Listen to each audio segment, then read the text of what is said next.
Hello to everybody. Welcome. I'm Kathleen Woodward, Director of the Simpson Center for the Humanities, and it is my great and good pleasure to welcome you to this evening with Ted Slingerland, Professor of Philosophy at the University of British Columbia, an altogether remarkable person whose wide reach and deep interests range from early Chinese thought and the cognitive science of religion to cultural evolution and mind-body dualism, from the exploration of spontaneity to research on the role of intoxicants.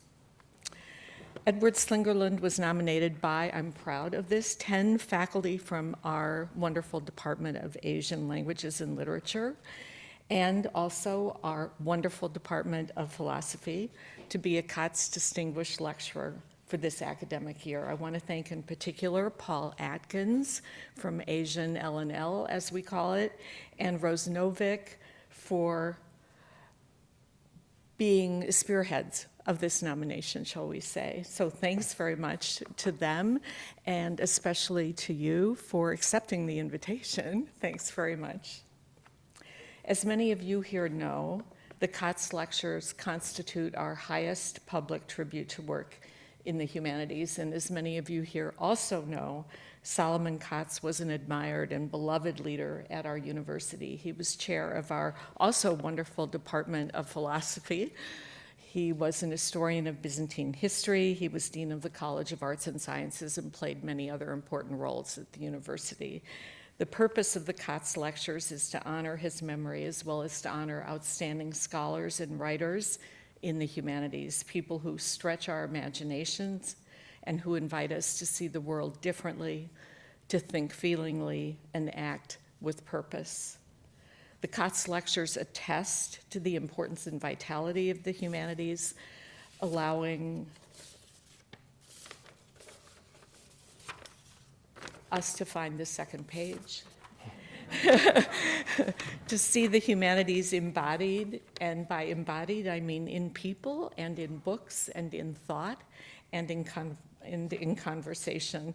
We'll be able to go back to the talk. We're recording it this evening, and if you, by the way, step out during the talk, I'm going to ask that you exit on that side and not rock in front of the camera, which is right there. Thanks so much.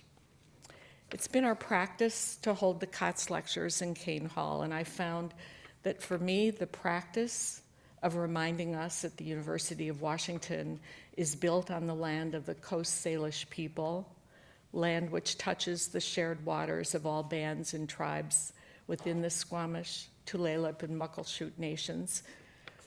Practicing this, saying this, has become deeply, deeply meaningful to me. For me, this space has become a kind of palimpsest, a layering of the burden of history, allowing us to see into the past, and I'm grateful to that. The occasion of the COTS lectures also allows me to share my gratitude, allow me to thank the superb and spirited Simpson Center staff, Caitlin Palo, Yasi Naragi, Abby Dean, Rachel Artiaga, Julie Stoverink, and Shelby House for orchestrating all of this after Ted's talk. We'll have time until 8 o'clock for Q&A, discussion, interrogation, whatever you have in mind, as long as we're in dialogue with each other. I turn now to Rose Novick, Assistant Professor of Philosophy, who studies the philosophy of evolutionary development biology, evo-devo, known as. She's also a poet whose work provides, as she puts it, and I love this, her work provides the feel of ideas. We need more of that, and she will introduce Ted Slingerland to us. Thank you, Rose.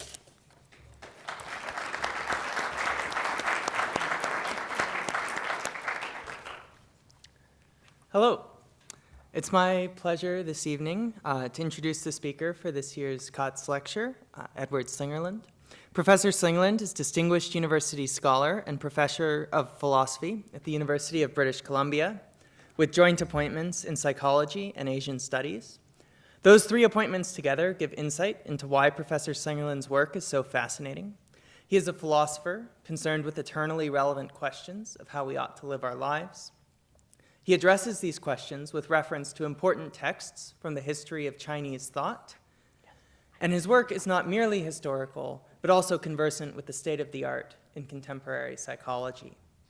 For instance, in his 2014 book, Trying Not to Try, Professor Slingerland looks at the Chinese notion of non-action in relation to the findings of contemporary psychology as it relates to spontaneity. He does so with the aim of understanding how spontaneity can transform our lives today. More recently, Professor Slingerland published the book Drunk, in which he attempts to explain humanity's love for intoxicating substances as something more than merely an evolutionary mistake. Rather, he argues, intoxicants have made core contributions to human civilization. Professor Slingerland is currently working on a book on moral perception and virtue ethics in the early Confucian tradition. I believe we will be hearing about some of that tonight, so I'll hand it over to him. So please join me in welcoming Professor Slingerland. Thank you.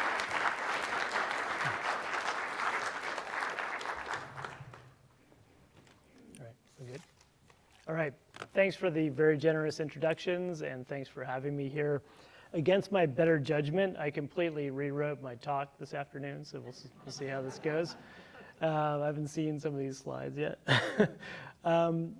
This talk is based on my current monograph project, where I'm looking at the Analects of Confucius. So there's debate. Maybe tomorrow some of my colleagues will tell me how this is a Han Dynasty text, but I'm of the traditionalist view that this is an early Warring States text. So the Analects purports to be a record of the teachings of Confucius, compiled by his disciples, probably a couple of generations of disciples, and I think it's somewhere between the 6th and 4th century BCE.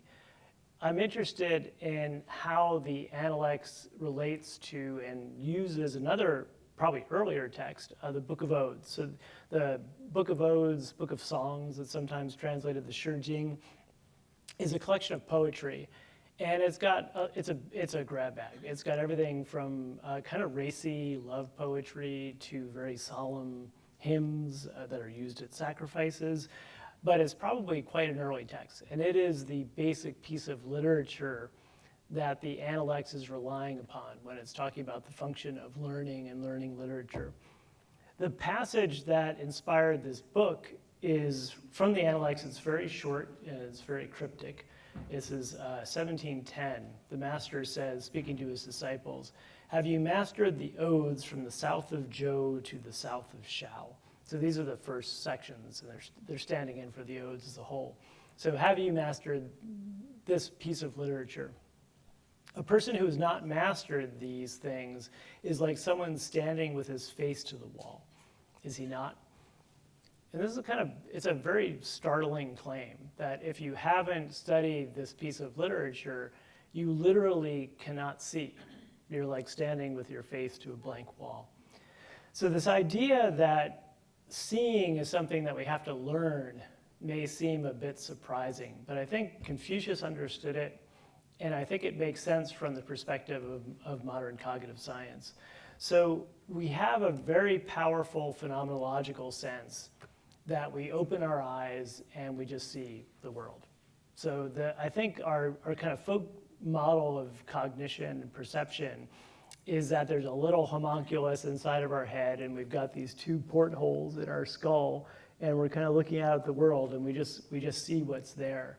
And it's a very powerful illusion, but it is an illusion and it's important to see that. So we don't see things that are there and we see things that are not there. And so, for instance, we have where the optical nerve comes into our retina, we have a blind spot in our vision that we don't notice because our brain fills in what it thinks should be there. We have the illusion of seeing full color in our peripheral vision. But actually, a recent study has shown that you can give people a scene in VR and completely desaturate the video, so take all the color out, and you can get down to like 9% of the visual field, and people don't even notice. So our brains are filling in color that's not there based on what it thinks should be there. So we see things that are not there, our brains constructing things in our visual field. We also fail to see things that are there. So there's a large literature, and it's well replicated experimental literature on inattention blindness. And my favorite of these studies is a classic from the 90s called Gorillas in Our Midst. So you can, in this study, they had subjects pay attention to a ball game, so keep track of how many times the ball goes back and forth between the two teams. And in the middle of this game, they had a Confederate come out in a gorilla suit and do a little dance and pound its chest and walk out. And a surprising number of subjects do not see the gorilla because they're focused on other stuff. So we don't see things that we're not expecting to see in the world. And this is because our brains are top-down machines. Our brains are prediction machines. What we see is very much a product of what we're expecting to see or what we need to see given our affordances in the world.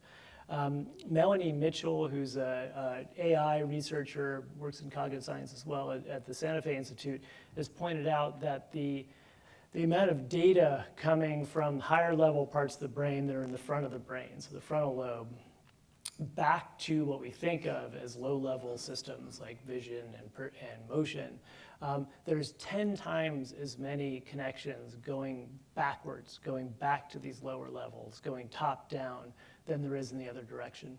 So the amount of information coming from our higher cognitive regions to the lower cognitive regions just completely swamps what's coming up in the other direction. And that suggests that expectations and predictions are playing a really important role in what we see in the world. In preparation for doing this book, I spent almost a year immersed in this literature on cognition versus perception, the cognitive penetration of perception. And where I came out of it was that the debate's over. There's definitional quibbling about kind of people who define perception so narrowly, it kind of doesn't mean anything anymore. But I think what's pretty clear is that the idea that there's a part of perception that is encapsulated in a kind of Jerry Fodor style module is just not viable anymore. Top-down influences go all the way down, all the way to the retina. They change the way the retina works. So basically they go as far as you can in the envelope of the human body in terms of lower level systems. My favorite recent example of this is a study that has been in press, but I think is probably out by now, where they showed subjects videos, ambiguous movie clips, while scanning them in an fMRI machine. So they're measuring their brain activity while they're watching these kind of hard to interpret clips. And here's an example of one.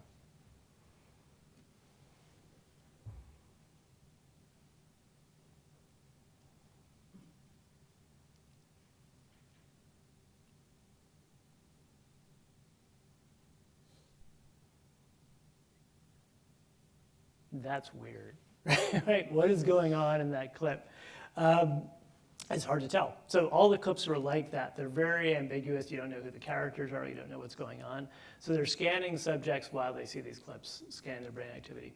In session 2, what they do is take the subjects out of the scanners and let them have a conversation about what they think was going on. Who's that woman? Who's the kid? What's the relationship between them? And they come to a consensus. So they agree that, okay, this is probably what's going on in the clip. And then they put them back in the scanner and they show them the same clips again, but I think more importantly, they show them new movie clips involving the same characters that they haven't seen before. And what they find is that post-conversation, once they've agreed what the meaning of these clips is, their brain activity synchronizes. So the shared narratives cause people's brains to coordinate. So here's before conversation. If you're not used to looking at these graphs, it's not clear how much they're synchronizing, but they're synchronizing quite a bit. And this is happening crucially not just with the clips they've already seen, but with these new clips with the same characters. So conversational agreement is creating some narrative schemas that are then causing brain activity to converge. And what I think is really crucial is that this is happening primarily at low-level regions. So the vast majority of the variance that's explained in terms of this kind of the synchrony in the brain regions is in vision systems, motor systems. So people are coordinating on very, very low-level systems, not top-level systems, which is surprising. If we came to a conversational agreement, you'd expect that to be reflected in these kind of higher-level parts of the brain. But that's not what we find. What we find is that people are converging. What conversation appears to be doing is having people converge in terms of the way they see the world. So we agree what happened in this clip, and now when we go back to seeing new information, we're actually seeing different stuff.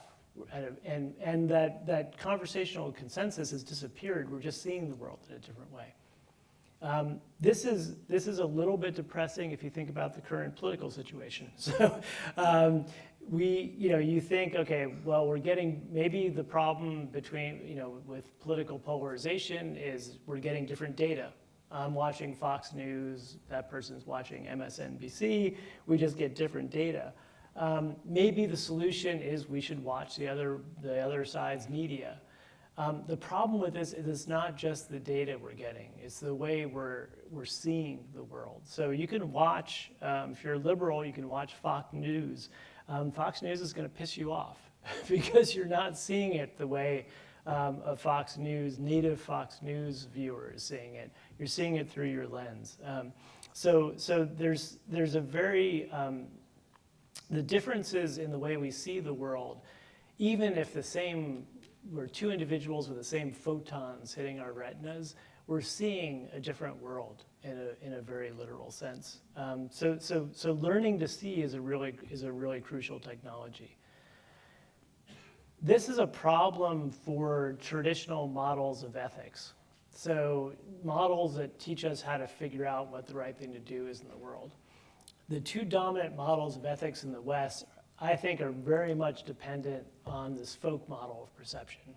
So perception is simple, then we do the interesting stuff. We get the facts, and then we do the ethical reasoning. So deontology, for instance, one of these two major views of ethics, the world's given to us. There's different maxims that could apply. It's wrong to lie. It's wrong to allow people to be killed, innocent people to be killed. We weigh those maxims. All the philosophical actions happening after perception happens. We get the information given to us. We just have to figure out which maxims are the most important. Utilitarianism, we're going to maximize good or minimize harm. The data is given to us. We got 5 people tied to this train track, 1 on the other. We know that we can switch the train. What do you do? Again, perception is not problematic. It's the reasoning that you do after perception that's the problem.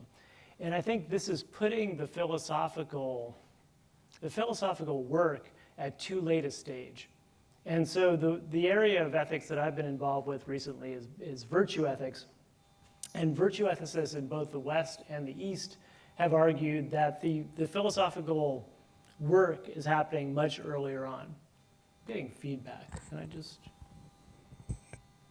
Do people hear that feedback? Is there a way to make that stop? Well, you said it's a whole feedback system. It's a whole feedback system. It's top down, bottom up, all working together. Yep. All right. This is actually all a multimedia demonstration of my point. What I find helpful about virtue ethics is they put the perception part at the basis.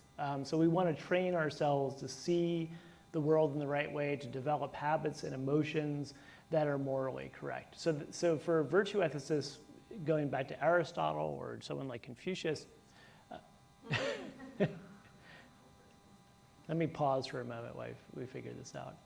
Virtue ethics is unique in putting the moral work at an earlier stage than just reasoning. It's about perception, emotional reactions. So for instance, John McDowell, and he's talking about Aristotelianism here, but it applies equally to Confucius, I think. He talks about moral perception. He describes virtues. So what is a virtue? It's a reliable sensitivity to the moral dimensions of the situation, a sort of perceptual capacity, a proper attentiveness to a single complex sensitivity. So what virtue is not just the emotional reactions, it's seeing the world in the right way. To be a compassionate person means you see opportunities for compassion where non-compassionate people would not. So you're seeing the world in a different way when you're a virtuous person. Is again, true for Aristotle and also for Confucius. Martha Nussbaum, who's been another advocate of virtue ethics in the modern academy, puts it this way. She says, situations are all highly concrete, and they don't present themselves with duty labels on them. Without the abilities of perception, duty is blind and therefore powerless. So the world doesn't come labeled in the way it does in a trolley problem that you're giving to undergraduates. The world's messy and complex, and part of being a virtuous person is seeing the morally salient features of the situation in front of you. Progress comes not from teaching an abstract law, but by leading the friend or child or loved one, by a word, by a story, by an image, to see some new aspect of the concrete case, to see it as this or that. And so we teach morally in terms of stories, in terms of these kind of images that come from literature or from art. Another really important influence on this book, in fact, so that Analects passage always intrigued me, but what really got me started on this project was rereading Iris Murdoch, who I hadn't read since I was a grad student. And a grad student in my department had a Murdoch reading group, and I was like, oh yeah, we should read that again. I was like, oh, this is really cool. So she was very much involved in the revival of virtue ethics in the Western Academy, and also very, not just interested in literature, but a novelist herself. And the majority of her production was actually novels, not philosophy. So she says, it is a psychological fact and one of importance in moral philosophy that we can all receive moral help by focusing our attention upon things which are valuable, virtuous people, great art, perhaps the idea of goodness itself. Our ability to act when the time comes depends partly, perhaps largely, on the quality of our habitual objects of attention. So it's about training our objects of attention, training our perceptual capacities. So anyone who knows anything about Confucianism, when we see habitual objects of attention, it will jump out at you that we're talking about the basic techniques of Confucian self-cultivation. So Analects 12.1, classic passage, Yan Hui asks about goodness. So the supreme Confucian virtue, the virtue of being a perfectly virtuous human being. Confucius says to him, restraining yourself and returning to the rights constitutes goodness. If for one day you manage to restrain yourself and return to the rights, in this way you could lead the entire world back to goodness. The key to achieving goodness lies within yourself. How could it come from others? Yan Hui says, could you give me a little more information than that? That's helpful, but I could use a little more help. So Confucius says, do not look. He gets very specific. Do not look unless it's in accordance with the rights. Do not listen. Do not speak. Do not move unless it's in accordance with ritual. So you're using these traditional ritual practices to seriously constrain the way you look and move and just basically the way you are in the world. So ritual is a really important tool for Confucian self-cultivation. The problem I've come to see is that almost all the literature that I know of, secondary literature on Confucian self-cultivation, is about ritual. Everyone talks about ritual, and there's a lot of stuff in the Analects about ritual, so it makes sense. The thing is, Confucius also says learning is equally as important, and there's a lot less done on learning. And so this is one motivation of this project, is I want to focus on learning. And what's going on, so ritual is kind of the stuff we do behaviorally, but we're also doing something conceptually when we study literature, when we learn. And I want to talk about this. So I want to talk about the Analects' use of literature, specifically and really exclusively the Analects is talking about the Odes, the Book of Odes as literature. And then I'll very briefly also talk about the way the Analects itself as a piece of literature functions in self-cultivation. So that's the primary focus of both the talk and the monograph, both the Analects' use of literature and the Analects as literature. And I want to organize the discussion around the companion passage to 1710. So there's that thing about facing that you can't see anything, you're just facing the wall. The passage before that is longer and gives us a little bit more information about what the odes are supposed to do. So this is 17:9. The master said, Little ones, why do none of you learn the odes? And this is classic Confucius. His students have been memorizing the odes since they were like 5 years old. So this is hyperbole, right? He's pissed off. For some reason, someone couldn't answer his question properly. He's annoyed. So why do none of you learn the odes? And let me tell you why the odes are important. The odes awaken discernment and can serve as the basis for moral judgment. They give you the means to affiliate with your peers and to properly express complaints to superiors. In the home, they teach you about how to serve your father, and in public life, they teach you how to serve your Lord. They also broadly acquaint you with the names of various birds, beasts, plants, and trees. And that's a weird line. We'll talk about that one. That's a strange line. So we're going to use this passage as the organizing mode for this talk. We're going to walk through these various functions of the odes. So let's start with this first one, awakening discernment, xing, which is a technical term in odes hermeneutics. So what's going on with awakening discernment? Kong'an Guo, an early commentator, glosses xing this way. He says, the odes evoke metaphors and analogies that allow one to connect things that belong to similar categories.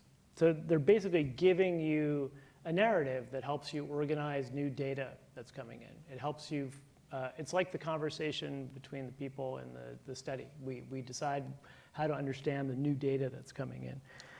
Mark Edward Lewis describes the use of the odes in another early text of Zuozhuan in this way, and this is really elaborating on this idea of xing.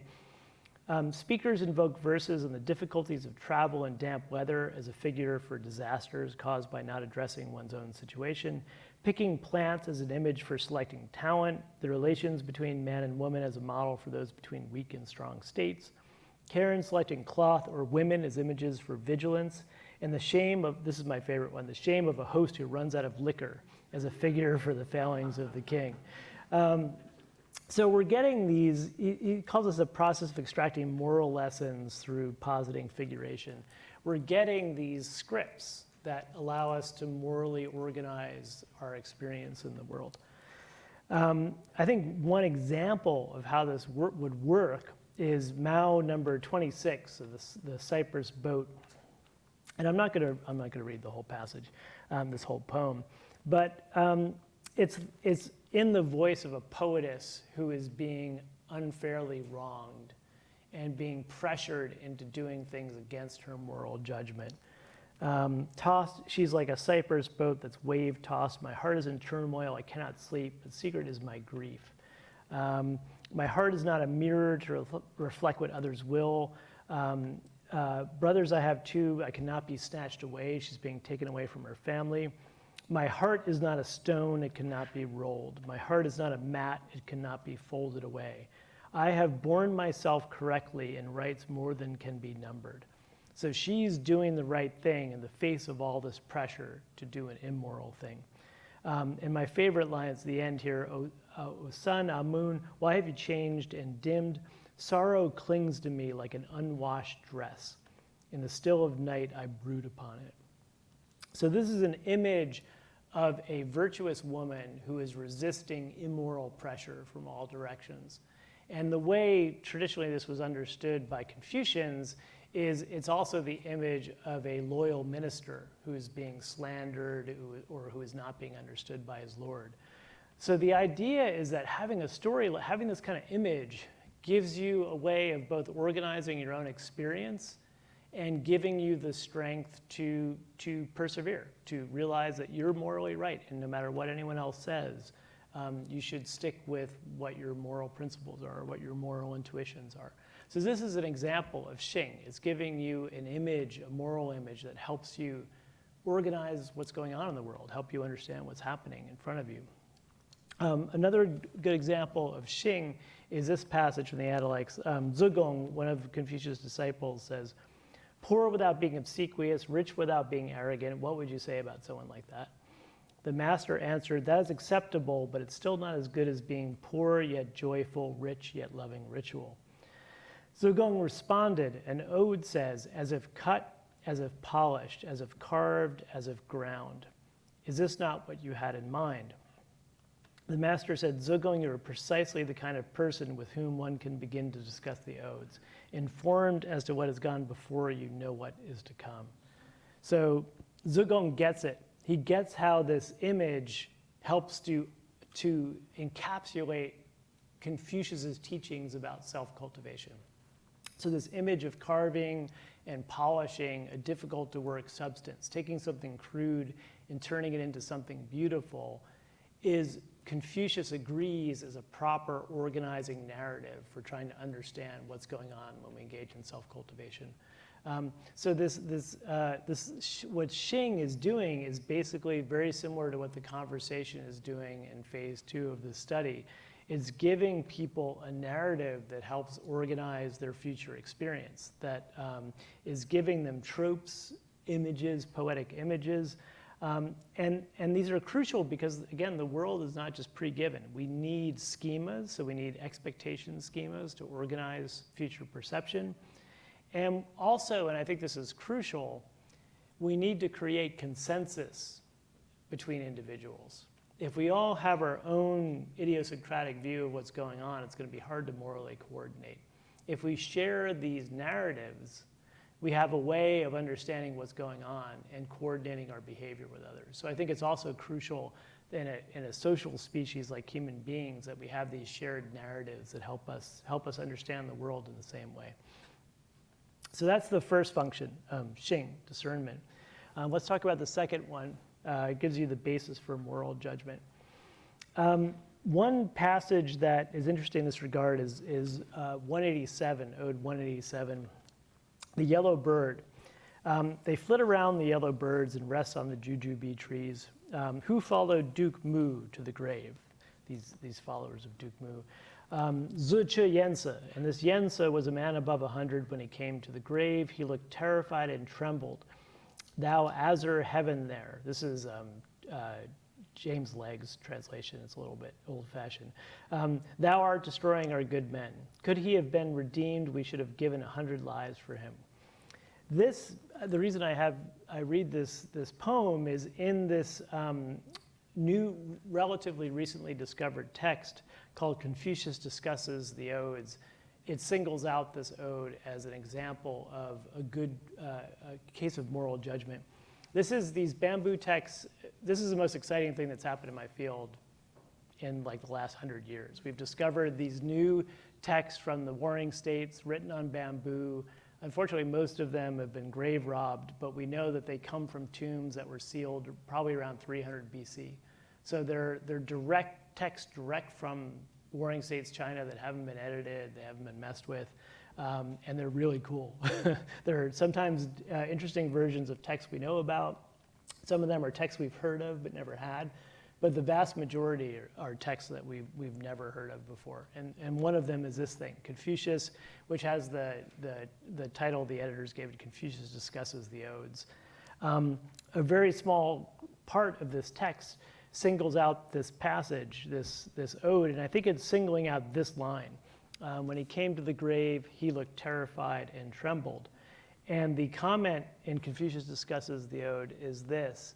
The ode is about meeting difficulties and wanting to return home. Would people who have any sense of shame blame someone for that? So I think the idea is giving you an example of how even a brave person who's worth 100 other people is going to be scared in war and is going to have doubts. So it gives you a way of judging properly people in your own age or people in your own experience. A passage of moral judgment from the Analects, and I love this passage, 931. Confucius is quoting an ode here, and it's a lost ode. He says, the flowery branch of the wild cherry, how swiftly it flies back. Of course I am thinking of you, it is just that your house is so far away. So this is, the original poem is about a lover writing to another lover, and I'd really like to come see you, but flights are really expensive right now, and I don't have a lot of frequent flyer miles, so we're just gonna have to FaceTime. Confucius says he was not really thinking of her. If he were, what difference would the distance make, right? If he really loved this person, he would be there. And this is understood by most commentators as a comment on the Confucian way. Disciples say, oh, I love the Confucian way, but they can't get to class on time, or they haven't memorized the Odes. So if you really love the way, let's see it, walk the walk. So this is an example of the Odes being used as a trope for moral judgment, for putting someone in a category, basically, of good or bad. So that's judgment. Let's talk about this affiliating with peers and expressing complaints to superiors. As David Schaberg notes, the recitation of poetry, so citing the Odes, was the most common and generally available expression of Zhou cultural unity. By recitation, the representatives of separate states demonstrate their conviction that peaceful contacts between the states will always involve men who know their poetry and the hermeneutical, the interpretive conventions of ceremonial communication. Banquet recitations are designed as a game or a test. Each participant must establish an unspoken shared understanding, a sensus communis with the others. So it's you in warring states, China, you have people from these various states who are speaking probably mutually unintelligible languages, but they have this shared cultural resource. They've all memorized the Odes, and they can use these in diplomatic situations, in public, in ways that allow them to express their intentions in indirect ways. And if you, the Zuozhuan is a great, this is a more historical text, and it gives lots of examples of this. So a diplomat shows up at a state, and what they want to say is, you don't want to attack us because we have a much bigger army and we'll crush you and kill you and all your relatives. But they don't say that. They come and they quote an ode about a magpie, or some kind of bird flies to a tree and something happens to it. But everyone knows what the message is. You communicate in these very indirect ways that are understood immediately if you're speaking to a fellow educated person, but you're doing it through this kind of elegant, indirect language of the Odes. Confucius clearly feels that this is a crucial function of the Odes. In 13.5, he says, imagine a person who can recite the several hundred Odes by heart, but when delegated a government task is unable to carry it out, and when sent abroad as an envoy is unable to engage in repartee. No matter how many Odes he may have memorized, what good are they to him? So you need the Odes as just a basic language. It allows you to communicate as an educated human being. And this maybe is a little alien to us now, but I don't think it would be alien to most Europeans a few generations ago. I mean, knowing Latin, being able to quote from classics was a way you communicated with fellow educated people. One theory about what this weird bamboo text Confucius discusses the Odes is that it's a kind of cheat sheet for this. It's actually telling you what the Odes are used for. So one part of it says, Master Kong said, and these are all names of the various Odes, Shi Shuai, knowing difficulties, Zhong Shi, a gentleman, Bei Feng, not ending people's grudges. So it seems like it's telling you, here's the Ode, and here's the situation where you use it, or here's what it means when someone uses it, when someone cites it to you. So one function of this text may have been a kind of cheat sheet for people to know how to use the Odes in these public contexts. So this clearly was also a very important function of the Odes. It's giving you a moral language to communicate with other educated people, other people who know the Odes. Okay, so that's the expressing complaints to your superiors.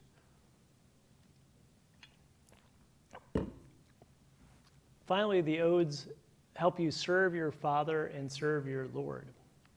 So they give you the ability to know what your moral duties are to other people by giving you models of people doing this properly. Again, from this bamboo text, Chow Miao, one of these Odes, demonstrates royal virtue. It is perfect. It makes respect for the rules of conduct in the ancestral temple its basis. The adherence to the virtues of King One its business. Solemn and harmonious, and then unfortunately we're missing, the strips are broken, so we don't know what happens next. That someone who acts like this will not become a true king. How could that ever happen? So this particular ode, this text is saying, gives you a model of how to be a true king. It tells you how to act. Another one of these that gives you these kind of political models is Mao 250. He stacked, this is describing a lord, a ruler. He stacked, he stored, he tied up the meats and grain in knapsacks and bags. Far and wide he gathered his stores. The bows and arrows he tested, shield and dagger, halberd and battle axe, and then he began his march. And I think the point of this passage is it shows you how to be a proper ruler. If you're going to war, you don't value military stuff first. You take care of your people first. You make sure that they're well fed, you make sure everything's in order, and only then do you start to worry about the military stuff. So it gives you scripts. It tells you how to act as a ruler, and there's lots of other passages that give you scripts for how you act as a minister, how you act as a son. My personal favorite ode is Mao 82, which is a more domestic kind of model of how to be. This is about a married couple. So the lady says, "The cock has crowed." The gentleman, her husband, says, "Day has not dawned." So the alarm clock has gone off. Shouldn't you go to work? No, I'm going to hit the snooze. She's not buying this. She says, "Rise then and look at the night. The morning star is shining. It is time to get up. You must be out and abroad, must shoot the wild duck and wild geese." So she's telling him to get out of bed. As a wife, she's giving him instructions on what his duty as a husband is. But then she softens it. "When you have shot them, you must bring them home, and I will dress them for you. And when I have dressed them, we will drink wine, and I will be yours until we are old." So I love this passage, and I think it's a demonstration of, it's a model of what a happy married couple should look like. The wife is doing her duty. She's telling the husband he needs to get up and go do the hunting, but she's softening this in this really beautiful way that reaffirms their kind of eternal connection to each other. So you read poems like this, and it gives you a model for how you're supposed to live your married life. So this is this function of kind of showing you what social roles, proper social roles look like, and how you would live them in the world. And then finally, there's this last line that teaches you the names of birds, beasts, plants, and trees. What I love about this line is that anyone who knows commentary on the Analects, Zhu Xi, the Song Dynasty commentator, can explain anything. So the weirdest passage in the world, he'll come up with a story about what it means, how it connects to the Mencius and the Great Learning, and his metaphysics. He just completely punts on this line. He just says it teaches you about birds, plants, trees. Great. I've never read a traditional commentary that has anything substantial to say about this passage. Everyone seems to skip over it in embarrassment because they're not sure why this is important. I think it is important, and I think the way to understand it is actually a story from my teenage years. I grew up in suburban New Jersey, and used to take the school bus to school, and I remember looking out at these fields of weeds kind of on my way to school, and just seeing weeds. But one summer in a used bookstore, I found this book on wild edible plants, and I got really into identifying plants and learning what their uses are and which ones were edible and which weren't. And I had this weird change in my perception occurred, where the next fall, when I got on the school bus again, I went by the exact same fields. The photons hitting my retina were more or less exactly the same as before. But now I didn't see a field of weeds. I saw individual species. I saw sorrel, I saw blackberries, I saw yarrow. I saw a completely different thing. Even though the literal photon spectrum information hitting my eyes was the same, I was seeing a completely different thing because of this new knowledge I'd gained, because of these new schemas I'd gained.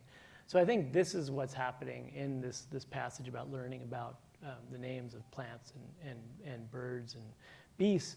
And there's a huge literature on this now. Susanna Siegel is probably the best known philosopher who's worked on what's sometimes called expert perception.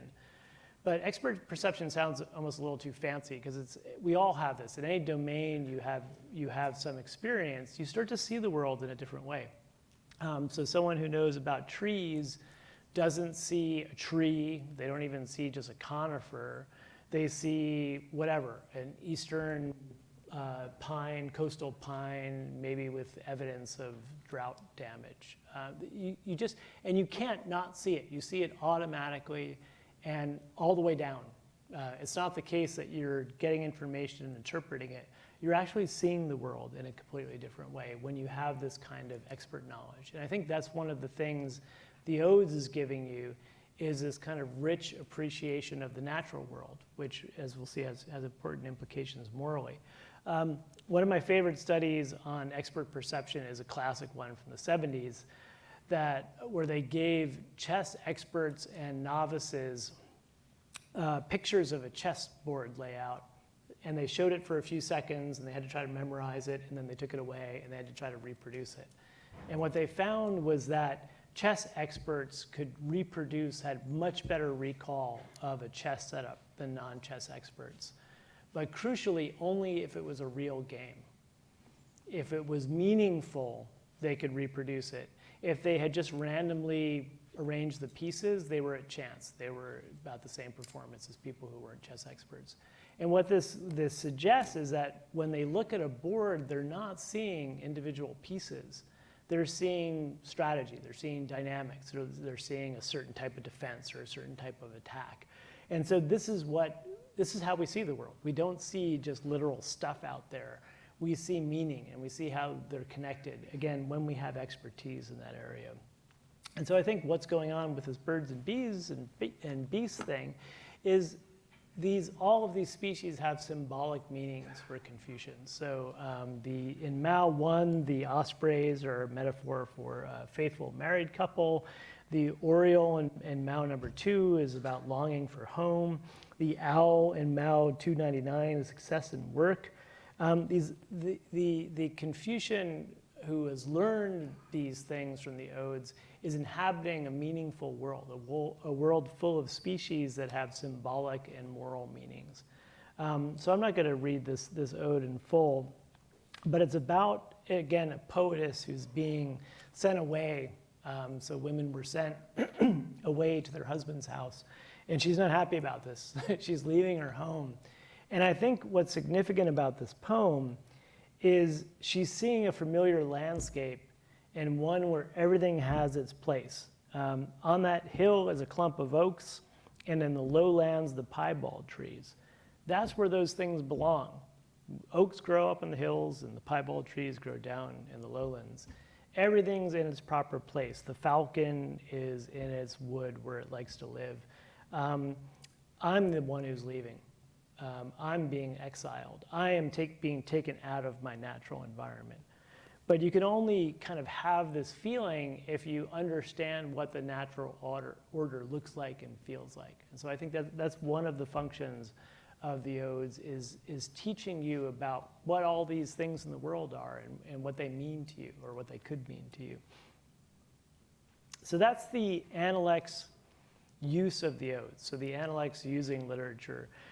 Very briefly, I also want to talk about the Analects itself as a piece of literature. And I think the best way to get a sense of this is 1542. So the blind music master Mien came to see Confucius. When they came to the steps, the master said, "Here are the steps." When they reached his seat, the master said, "Here is your seat." After everyone was seated, the master informed him as to who was present, saying, "So-and-so is seated there, so-and-so is seated over there." When the music master left, Zhejiang asked, "Is this the way to converse with a music master?" And the master replied, "Yes, indeed. This is how you do it." I think the point of this passage is not only nothing that Confucius is doing is part of the explicit ritual. And in fact, I think he's probably violating ritual. I don't think it's okay for him to get up and greet this guy and to take him to his seat and tell him who everyone is. But the point of this passage is Confucius, because he's a sage, knows when to violate ritual and go off script when it's appropriate, when it's compassionate, when it involves helping someone. And so yes, this is how you help a music master. It's not in the ritual, but this is how you do it. And so I think part of what the Analects, a lot of the Analects, is stories about Confucius in action. Confucius doing something in this situation. And I think the point is almost like a training video. Confucius is dead. We can't learn from him in person anymore. But we have these stories about the things he did. And by reading multiple stories about how Confucius kind of very tactfully and compassionately handled a situation, we can learn how to act in a way that can't be taught in rules. And so you see, this helps make sense of passages like this one. Also, another, people skip over the thing about you learn about the birds and the beasts and the names of trees. They also skip over Book 10 of the Analects. So Book 10 of the Analects, especially people who are philosophically interested in the Analects, tend to just ignore it.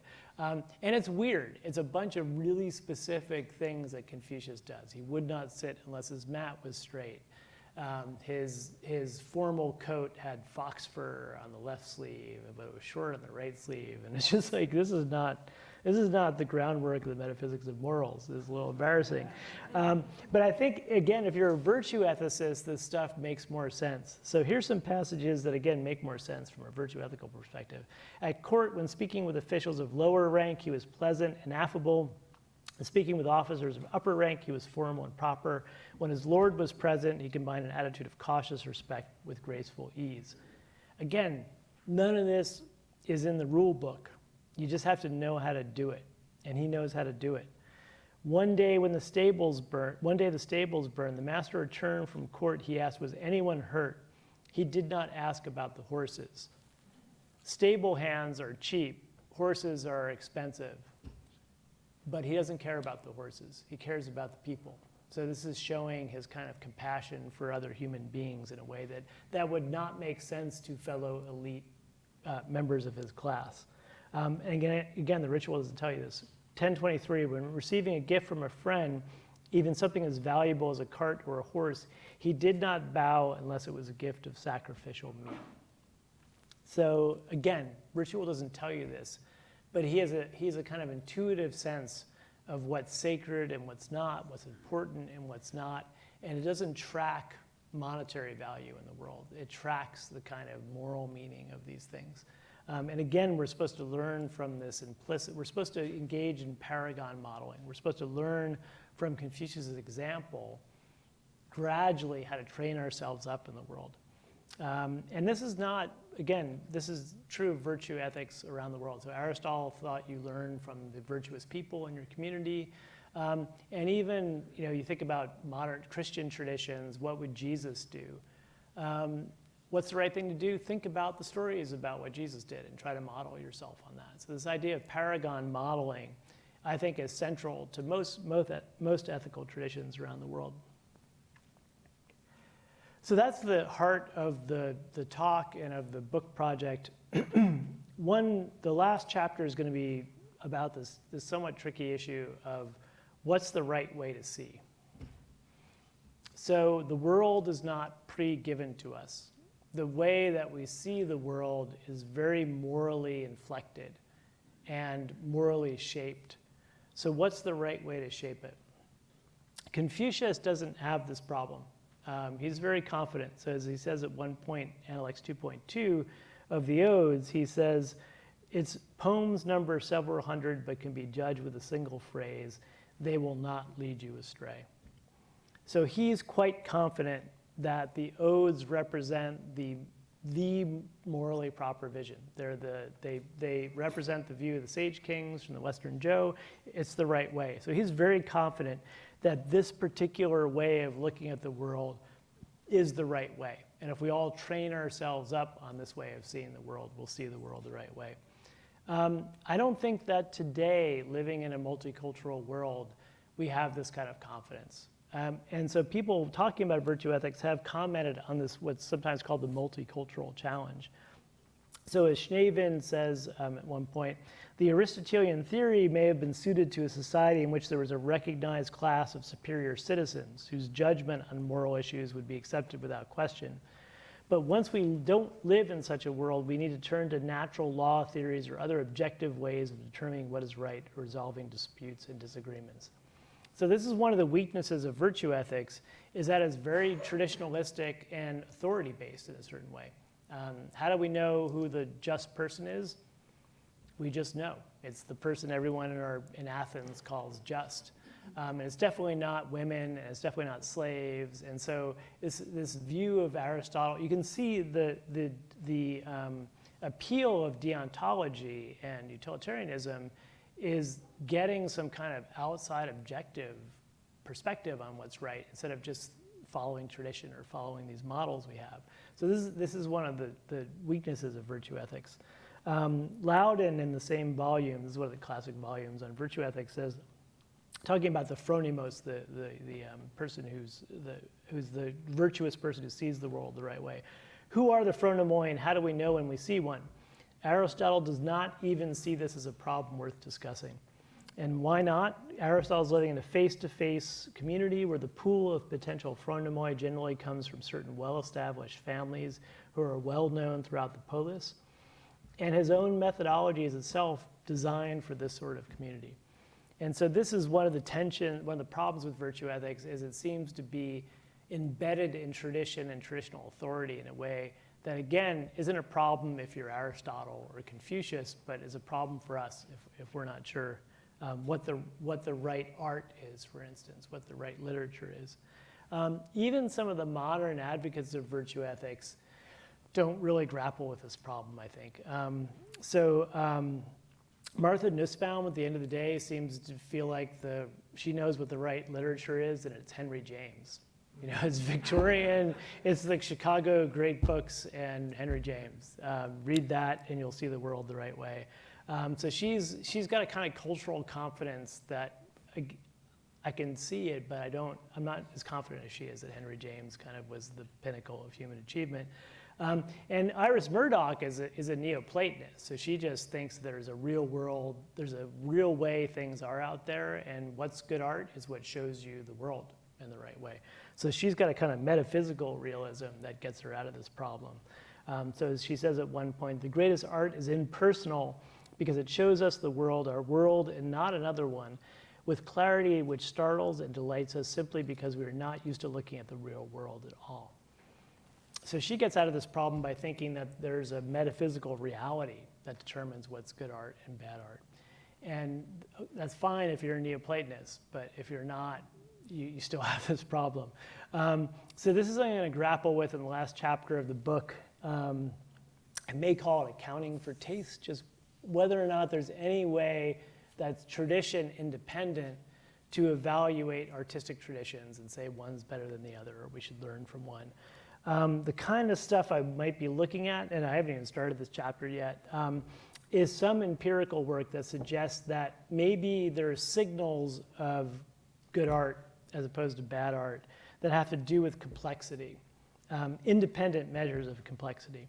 So with experience in the same domain, attention is drawn to more complex stimuli. Better learners make this shift earlier than worse learners. So people who tend to be good at a domain tend to start to fixate on more complex stuff. And professional artists prefer more complex artwork than amateur artists. So maybe there is a kind of signature of good art that has to do with complexity that would be tradition independent. I want some way I have a very strong intuition. I grew up listening to AC/DC and Bon Jovi, and I just feel like Radiohead's demonstrably better. But why? And I think it's probably a signature of complexity. There's something complex about the music. This is one possibility, but the empirical literature on this is not very big right now, and I may just punt. I'm not sure what I'm going to do with this chapter, but this is a problem for anyone who wants to advocate a virtue ethical approach and take literature and art seriously in a multicultural world where we're not necessarily agreeing on what the right art is. And interestingly, analysis of Beethoven's work shows that the entropy of a sonatas increases over time. So as he got more experience as a composer, it was harder to predict where he moved from one note to another. So maybe that's something. I'm not sure what to do with that.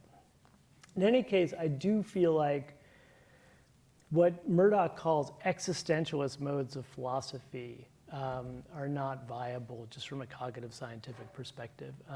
We're not just passively receiving raw data about the world and then freely choosing our responses to it. And this idea that, as she puts it, the idea that ethics is about Luciferian leaps of free will is just wrong. It's about shaping perceptual capacities, emotional capacities in between moments of choice. So as she says at one point, what we really are seems to be more like an obscure system of energy out of which choices and visible acts of will emerge at intervals in ways which are often unclear and often dependent on the condition of the system in between moments of choice. If this is so, one of the main problems of moral philosophy might be formulated thus. Are there any techniques for the purification and reorientation of an energy which is naturally selfish in such a way that when moments of choice arrive, we shall be sure of acting rightly? So we need these techniques of purification and reorientation of a kind of an obscure system that's got its own momentum. And I think one of these potential technologies is literature. And I think that Confucius of the Analects saw this very clearly. So we can use art and literature to reshape our conceptual schemas and our perceptual schemas, the way we see the world. As Nussbaum says at one point, this also has significance for the role of the humanities in ethics. So if you're a Kantian or a utilitarian, you don't necessarily have much use for literature. It's maybe something you could do in your off time, but it's not going to be necessarily morally relevant. But as Nussbaum notes, the acceptance of an Aristotelian conception, so basically a virtue ethical conception, should lead to the recognition that the humanities are at the core of our public culture, and that other techniques of reasoning are tools whose place is to assist them in their task of revealing and enacting a full and rich sense of human life and its public requirements. And I think this is very important. So accepting this virtue ethical view of moral development, moral reasoning, moral education puts the humanities back in central place. We need literature, we need art, because we're not just abstract reasoning creatures. We're embodied creatures who are emotional and need to learn to see the world in the proper way. So I hope that bringing the Analects in dialogue with thinkers like Murdoch and Nussbaum and contemporary cognitive science helps us to see how virtue ethics, a virtue ethic like early Confucianism, can serve as a kind of psychologically realistic, humanistically sophisticated model of ethics, and how it gives us a picture of the role of literature and art in helping us to see the world in the morally proper way. Thank you.